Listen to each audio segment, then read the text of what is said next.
Good day and welcome once again to Moments with Dr. Steve. I'm Dr. Steve Bonenberger, and in this chunk, we're going to be dealing with what I call a life equation, and I happen to love life equations.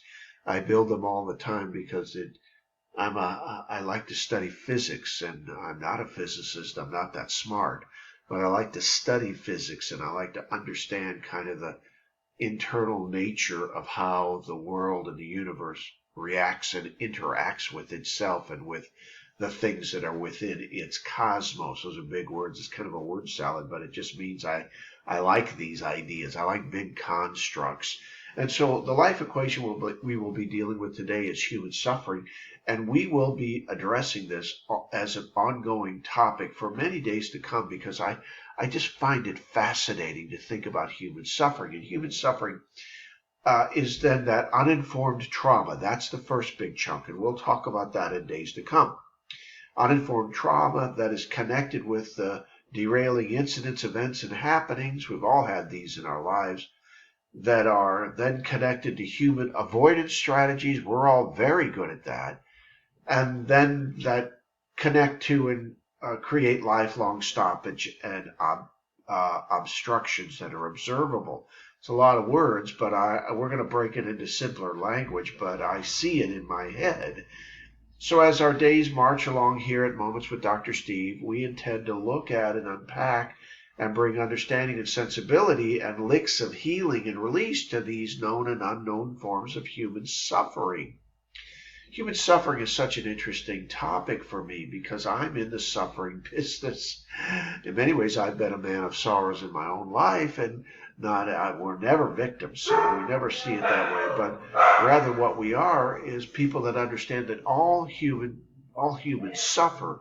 Human suffering is then that chaos and attending grief that enters our lives and fills us with this strong intention of finding God. That's the purpose of human suffering, is to build this internal compass heading that wants to connect us to the Polaris that is God.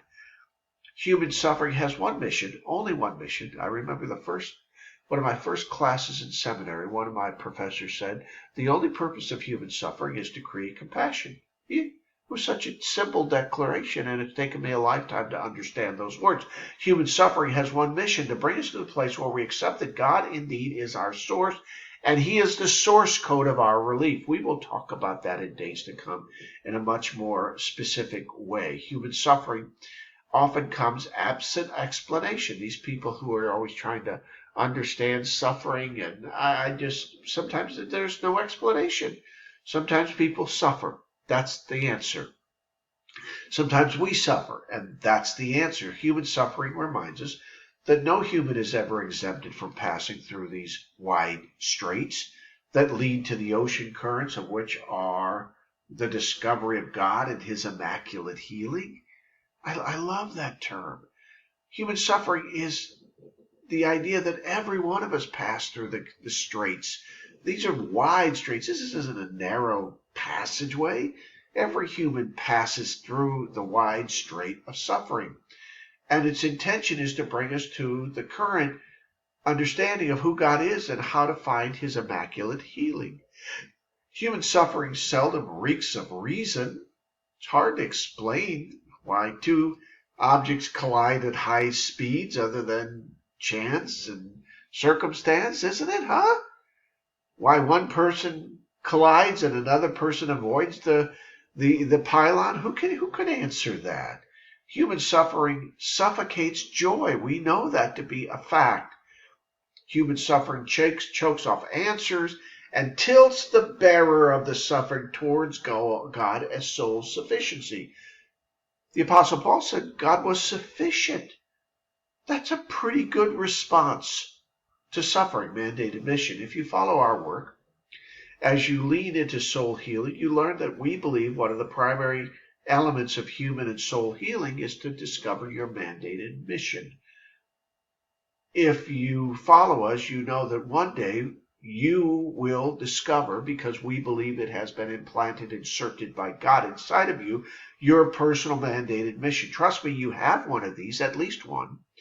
And it was given to you at birth, and your mandated personal mission is laced into your human DNA and is tightly woven into the intricacies that make up the composition of, by definition, what is you. And your mandated personal mission is to first find it and then to begin to construct it and to build elements to where it can be cast into the universe so that it creates acts of human service. That's how humans are to live. We're building a global cultural conversation, and we are less than until and unless you join the discussion. Head over to stateallegiance.org, send us a note, register, and tell us something about you, and let us know of your informed trauma. And the more valuable information for us is, what are you discovering regarding your mandated personal mission? We listen to the laments of humans on mission. We care. Till next time, I'm Dr. Steve Bonenberger, and this is Moments with Dr. Steve Treblefar.